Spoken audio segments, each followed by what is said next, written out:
much for having me. Give her another round of applause, please.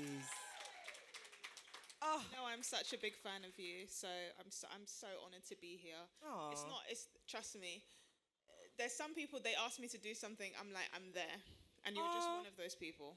thank you. No, that means a lot because I know you are booked. You are busy. You are out there making your money. So I appreciate your time and I appreciate you being able to share with us tonight because honestly, this girl is the reason I have a retirement plan. Amen. Like, you taught me about having a lifetime ISA. I can either use that to buy a house or use it for my retirement.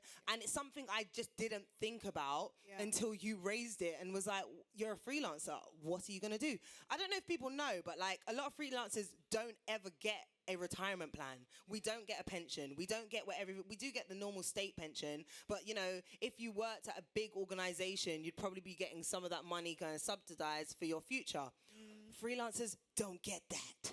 We make our money and we have to save it ourselves. So if it wasn't for you, I wouldn't know about that at all. So thank you for being here. And I hope we can hopefully empower, as you always like to say, a lot of the audience in the room today. We need to take it back.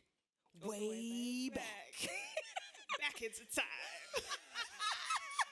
Yes, honey. Bola, you clearly have created an incredible kind of academic and creative career for yourself. But growing up, what did young Bola want to do? Oh, I wanted to be different things. At one point, I think I wanted to be a policewoman. Oh. There was a joint. Oh. But I was very young. That was like when I was 3 or 4. Oh, okay. And then, what else did I want to be? I just wanted to be lots of things. When I was younger, I wanted to be a model. I did some modeling. Wow. My parents were never letting me leave that for education. Fair. So it Fair. was a passion, really. It was never going all the way. But yeah, I just had lots of different things I wanted to do. At one point, I thought I wanted to be a teacher. Oh. And then I worked in a school for like 2 weeks. Oh, 2 weeks? It was like a fellowship of some sort. And I said, these kids will me right out. They will take me right out. I can't be here. I think you chose well. I think I did. And that's what I tried to teach through. Wow. I mean, you're definitely teaching us a lot nowadays. What is it that attracted you to maths? Because you seem to love maths a lot. Was you actually very good at it? And is that what made you think, oh, this works? Oh, yeah. My mum wanted me to be a pharmacist. Oh.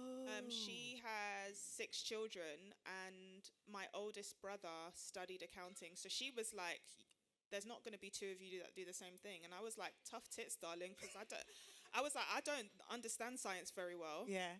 So I was like, I'm good at maths. I understand numbers. It comes easily to me. Sometimes I can say things and my friends are like, why the hell do you remember that? How can you remember the number? How can you, like, so numbers were always my thing. And, Okay. and I just wanted to make sure no one ever tricks me out of my money. Oh. That is, okay, show's over, guys. We got what we needed. No, I've seen lots of trickery in not even my day, like my mum's day, my auntie's day. I said, Yeah, I get that. You use that passion for maths, passion for not being tricked out your money, and you decided to study mathematics and finance at the University of Essex. So you graduated. What was you hoping to do? Like, did you have a career plan? Was you still thinking, definitely accounting, definitely, what was we thinking? I was going to move to New York and become a model and then teach them how to make, because you know, like models have like a 7-year career usually. Not everyone gets the Naomi Campbell, Kate Moss kind of vibe. Yeah. I was going to teach them how to make their money last and also model as well. And I was going to do both. And then I fell out of love with modeling and just started working in the city. This is very spiritually led and God-led. Okay. When I wanted to become a model, there was a particular book that I read, and God told me, just go to the back of the book. And it said the internet is going to be the next big thing. Oh. So I took my modeling skills and created my first blog called the Soul Lifestyle, and took modeling type pictures and spoke about fashion, finance and feminism because no one was talking about finance. It was not cool when the economy was good. When the economy was good, nobody was trying to hear me. I hear that. Nobody was trying to hear me. Everyone says, here goes that lady talking about money again. That is the realist. And I was like, so I had to like use pictures and be like, You seduced us. Yeah, I was like, look at this. This is from Zara. Everyone's like, ooh. Anyway, I'm here to talk to you about finance. And everyone's like, ooh. That's actually very clever. I love that. I've always thought this actually. Like your aesthetic is very classy, very sexy, and it's like, now I'm going to tell you about your money. And it's like, oh, you caught me off guard. Like I was admiring your beautiful photos and. I have to, otherwise people won't listen. Yeah, I get that. You've nailed it. You've nailed it. So, you did graduate, but you said at the time you weren't happy with your grade because you got a 2-2. I also got a 2-2, and I was just happy to complete my course, to be honest. So I was just like, woo, I made it. Like, cap and gown, let's go.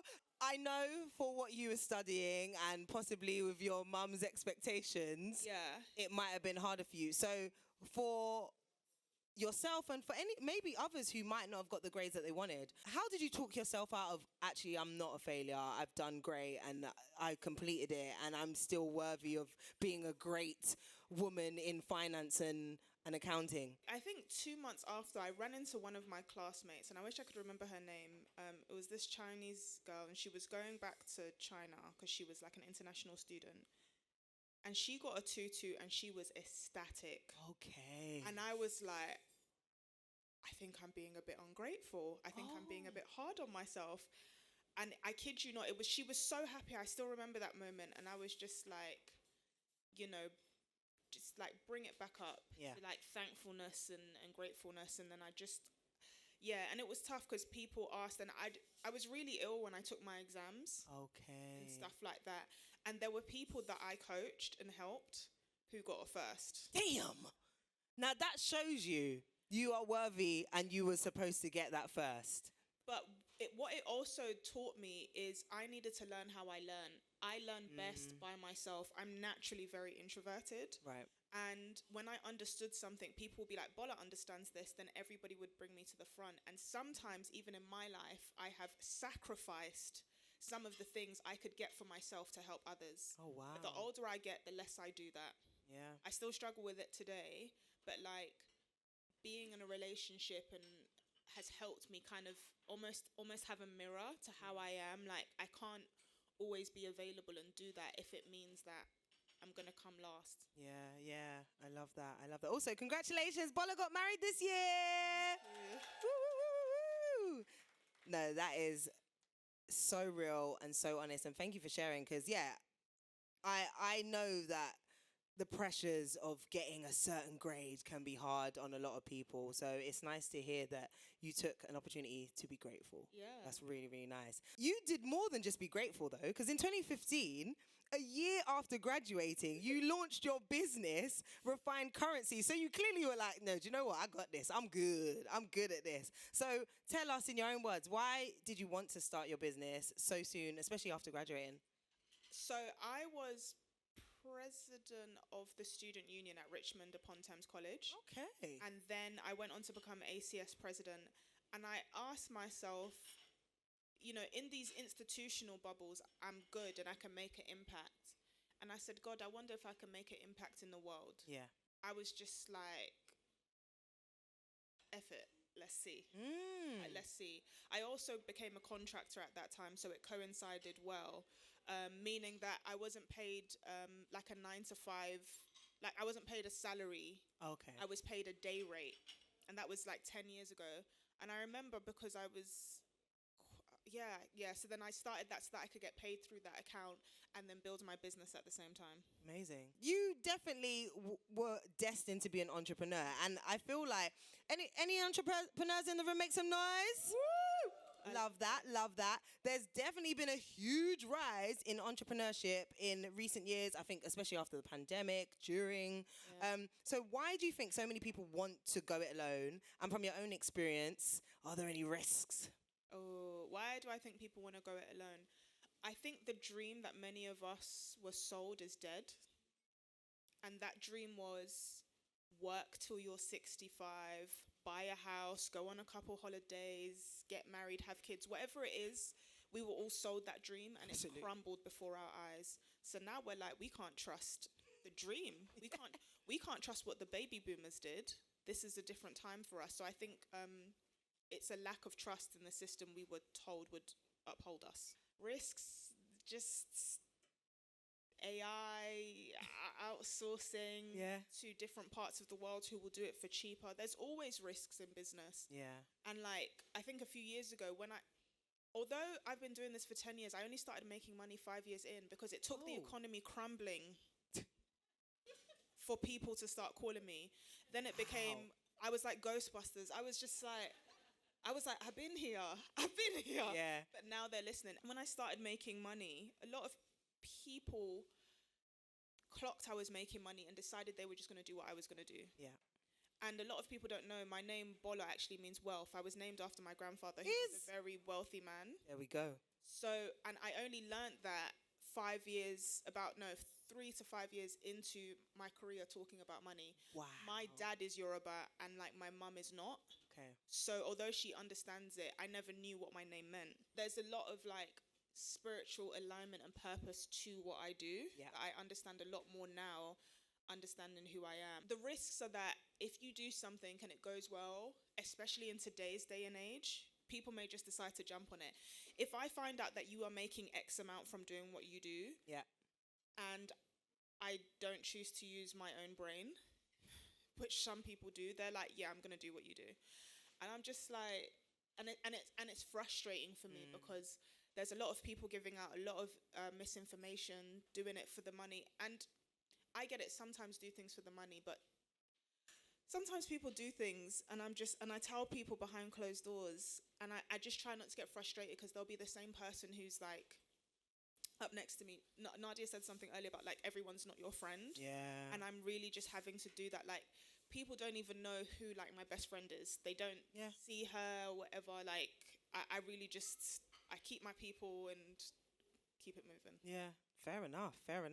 Keep your people close and... Yeah. Well, I'm not going to keep the enemies close either, but...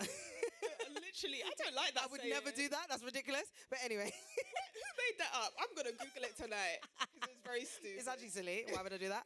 But you've also been very open and honest about the corporate juggle. Ah, yes. Because you originally, when you started Refined Currency, you went it freelance, way, I'm out here, guys. And then you were like, whoa, wait a minute. Maybe I need to go back.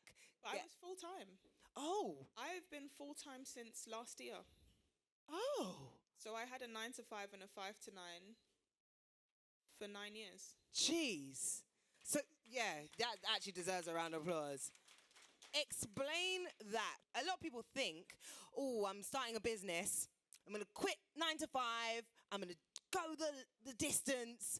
And then they end up being like, whoa, this was a terrible mistake. So how did you go about juggling it all? And also, how can you kind of encourage others that sometimes you have to prepare for the juggle, but also prepare not to quit everything straight away? The first thing I'd say in today's world is like validate your idea and understand what you want to get out of it. You have to be sure that there's space for what you want. Sometimes we start things out of pure passion. Have you checked supply and demand? Does anyone actually want what you're selling? Can people who are not your friends and family buy it freely? Do they want it? What's your marketing? Another one, you have to be willing to work hard for a long time before you work smart. There are things I'm doing in my career that it's like a reset and I have to start again. And sometimes I'm like, I don't want to do this. I have to humble myself. Yeah. At every point in your business, humble yourself. Also, where possible, delegate. Absolutely. If I'm making £6,000 a month, surely I can give away 10% of that to part-time staff. And these days you can have virtual assistants in different countries and so on. Also have a great accountant, not a good one, not one that you found on Google and you type accountant. I work with people who care about me. Yeah. Every single time. My lawyers care about me, my accountant cares about me, my advisors care about me.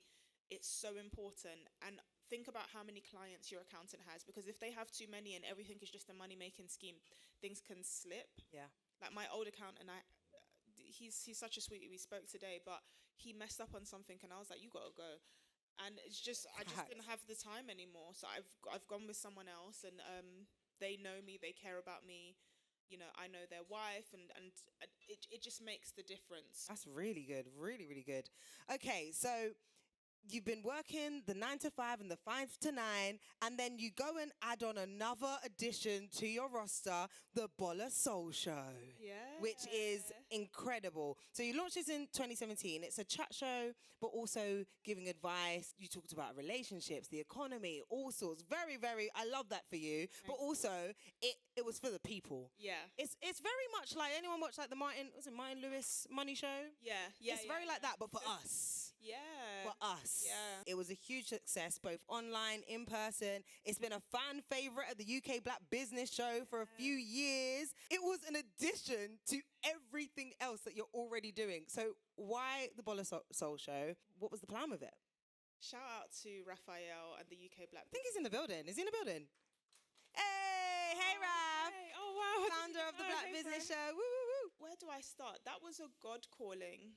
And I still really struggle with it because it's not a me calling. Just to kind of recap, my friend Olu, when I was about 23 or 24, sent me a podcast, The Making of the Oprah Winfrey Show.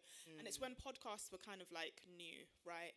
I was listening to it while I was working, and I was just like, wow, this is amazing. And I said to him, thank you so much for sending that to me. He sent it to a few people, and he was like, it's a shame nothing like that exists. And then I just got this odd spark, and I was like, oh, that's nice, but that's not for me. Yeah. I'm here to get my finance bag, teach people, and go on. Something else happened, and I think I said to God, if I get 3 signs from you that I'm supposed to do this, I'll do it. And God said, wait for me. There was another sign, and I can't remember what it was. And then there was a third sign. There was a lady called Becky leaving work. She was going back to Bristol. I remember this very clearly. And I came up to her to say bye. Everyone signed the card. And she turned to me. She didn't know me from anywhere. And she said, you know, you're not supposed to be here. Oh, wow. You're supposed to be presenting. Oh, wow. Bear in mind, all I was doing was finance. Yeah. And that was like the third sign. And I was just like, I'm just going to do it. Yeah. And it's something that I grapple with back and forth. Because even when I did the last live show this year at the UK Black Business Show, people were like, please keep it going. And it's so hard to do something that's like a God purpose. Absolutely. Because it's like, God, I make my money over here. I'm good. Yeah. And sometimes God's like, but you need to do this thing as well. Yes. And I'm just like, okay, I don't understand it, but I'm aware that sometimes Proverbs 3 verse 5, you're not supposed to lean on your own understanding. It definitely has been such an amazing addition to what you do, because like I said, fan favorite at the UK Black Business Show, and I've loved seeing it grow over the years from 2017 to now. I know. That's amazing. And shout out to Racquelle, because people used to ask me, when is it coming back? Because it was online when online was a safe space before everyone got rude. No. Everything's changed. Because back in the day, I could put everything on social media and it was fine. And now I'm even trying to get all the clips back. I think about 2 or 3 years ago, Racquelle was like, do you want to bring the show back? Because I used to tell everyone, it's not a full stop, it's a pause. Yeah. I'm very grateful. You've always been very good at posting. You are a content queen in your own right as well. And you've got a steadily growing following on TikTok, Instagram, YouTube. You're always posting content that can help us. But was that actually a part of your business plan? No, I always say I'm a businesswoman who's fronting as a creator. The whole point of having a personal brand is that at any point you can decide to start a new business and go on and you still have your personal brand. When people do it the other way around, it's tough because people can only see the company, right? But if you make a personal brand, you can have all of these different products. Beyonce's a good example. She's had so many companies. She's had like Dairy on Jeans, Ivy Park, and now she's got Sacred and so on. And that's probably business number 13, but she's always been her. If you have your personal brand first, you can do that. I've created so many things and initiatives and projects and businesses off of my personal brand. You continue to level up with your content, but also as a writer, which has been amazing. So you are a well-respected money columnist. Did I say that right? You did. You did. I'm not going to say it again. And writer, featured on the BBC, the Financial Times, the Guardian, Stylist Magazine, Refinery 29. I mentioned earlier you was named Forbes top 25 leading Black British business people to follow in 2020. Yes. With all of that said, how have you been able to turn these passions into money so that you are, a respected writer, columnist, and, you've just really monetized all of these different attributes to what you do. If you're able to do something very well, you should be able to explain it in different formats and market it in different formats. Yeah. So when I first started talking about finance, there was a lot I didn't want to do. I really didn't want to go on do short form for a while. Yeah. I got a manager in 2020, and funny enough, because of the Bola Sol show that I did before, one thing I just kind of want to quickly segue into saying is, don't always worry about the views. Thank I you. still have the Bola Sol show up. BBC producers, ITV producers would call me and no one understood why.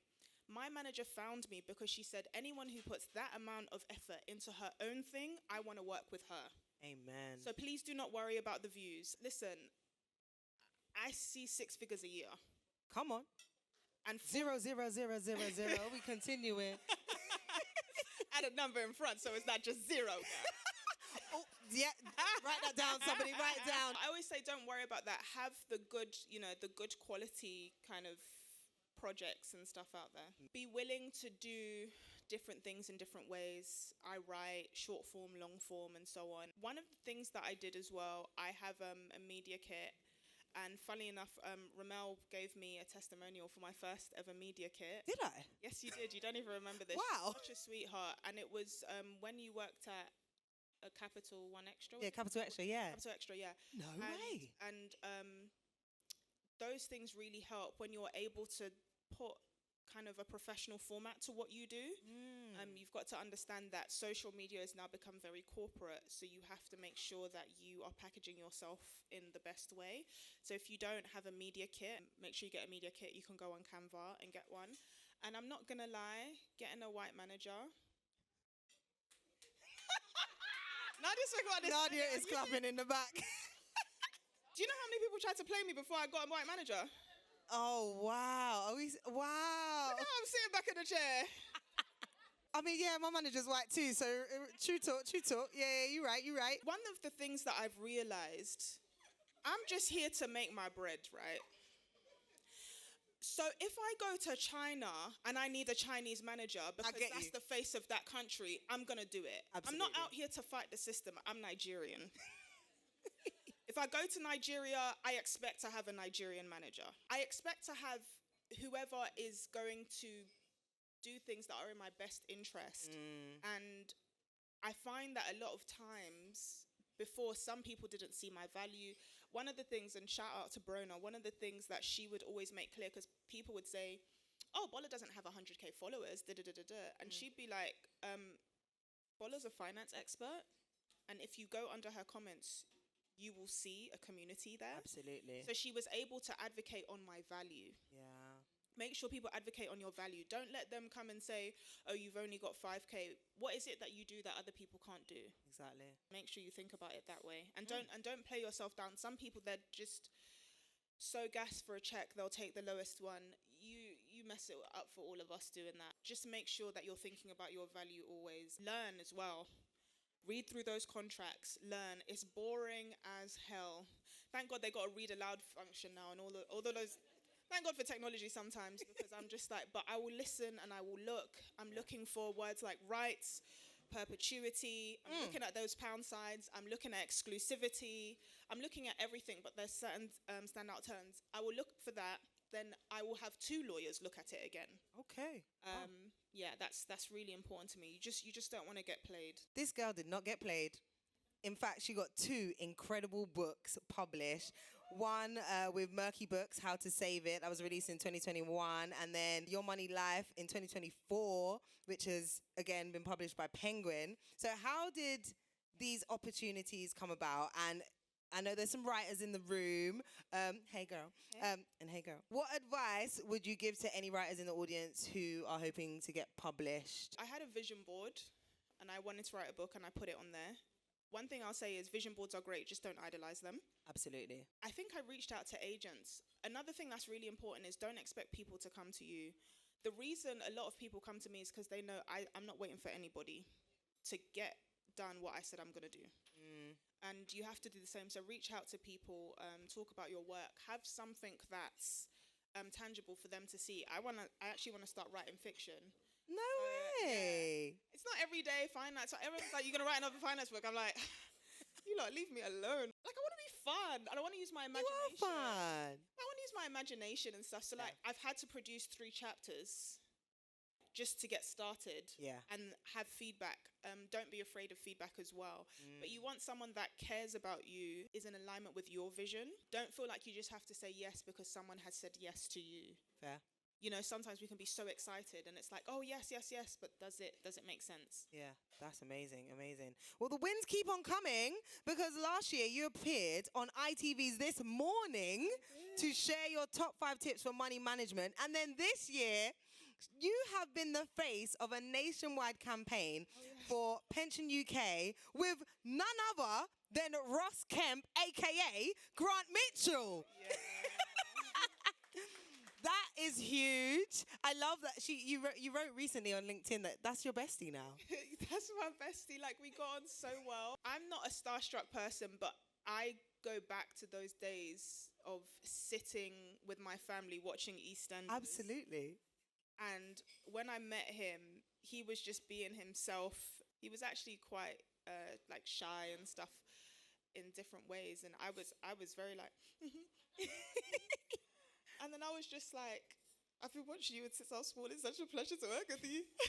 He's so lovely, and we're friends now. I did some modeling for his clothes label. Like, yeah, I know. That's so cute. So has your job so far taken you anywhere that you didn't expect it to take you? I guess so.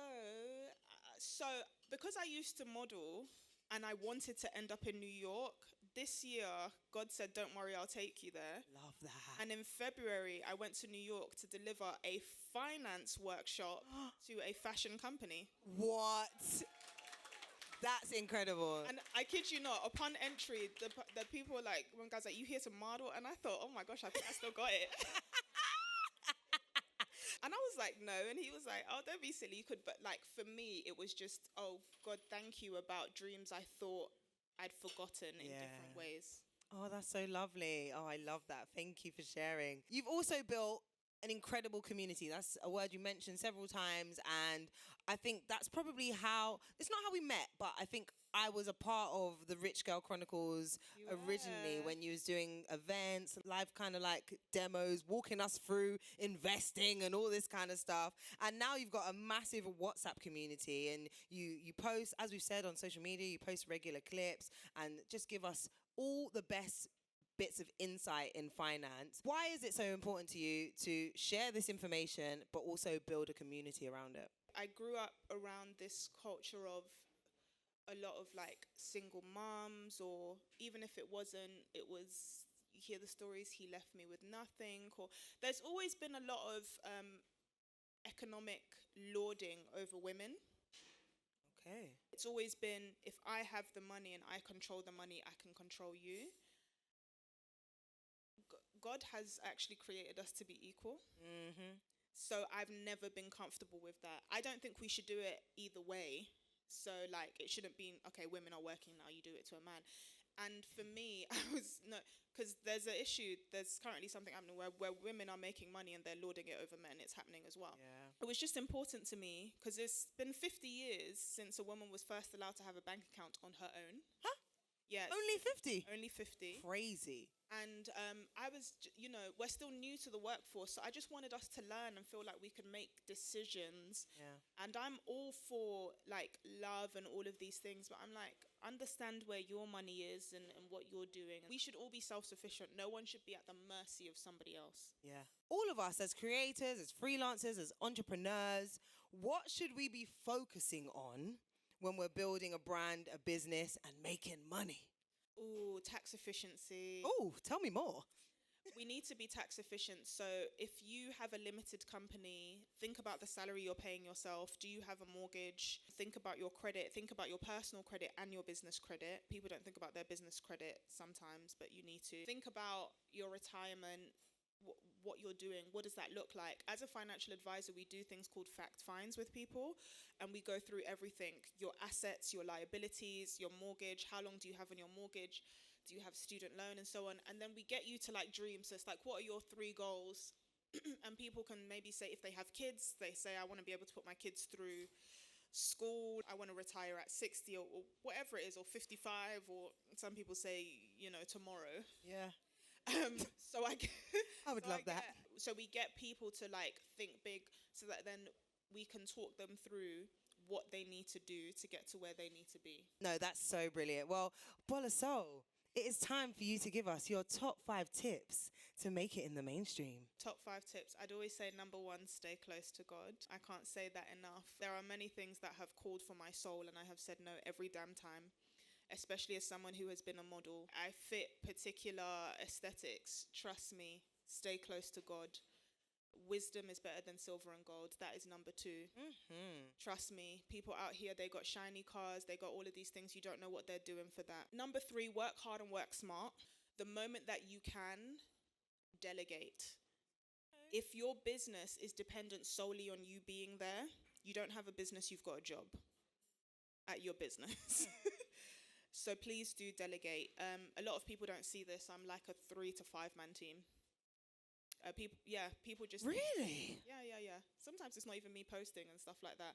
Is I do check stuff and I stay in touch. But I'm taking notes, guys, because I'm working bare hard. Some days I do, and some day. Yesterday I was very tired. It was a duvet day, boy. On Tuesday. Absolutely. I mean, that's why You know what my dream job is to be a stay-at-home business wife and mum. I hear it. And I used to say that from when I was 19, and people used to think, how are you going to do that? But God made a way, because we didn't know the virtual world was coming. For real. We didn't know digital stuff was coming, and it's here. Number 4, stay true to yourself. Yeah. What makes you you. I'm a bit quirky. I'm a bit awkward. One of the reasons I call myself Bola Sol, I have never truly fit in. Oh.